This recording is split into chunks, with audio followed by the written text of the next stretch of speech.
since you said Texan, I feel like it is my obligation as a human being that breathes air to do this.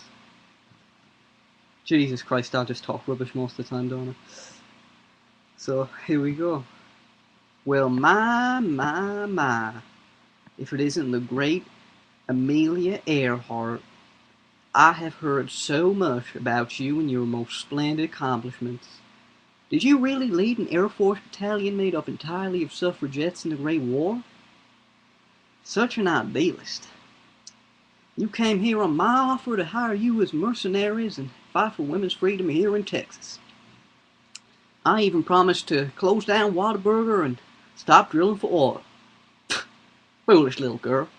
Did you really think that I, the great Revolver Joe, would need little girls to, or fuck, would stop pumping for oil and close down Whataburger in Texas? You need to check your brain cells or some shit. No, I have other plans for you and your suffragette sisters, my dear Amelia. Oh, do not pout and do not cry. Don't try to cover up your soft flesh, neither. I'm going to bind your arms nice and tight. I'm not going to break any bones because, I want to go to jail and I'm in defeat, so I don't want to damage them in any way. But you're going to be braved by me and all my harem concubines, also known as my sisters. And you are nothing but a slave of the Old West now.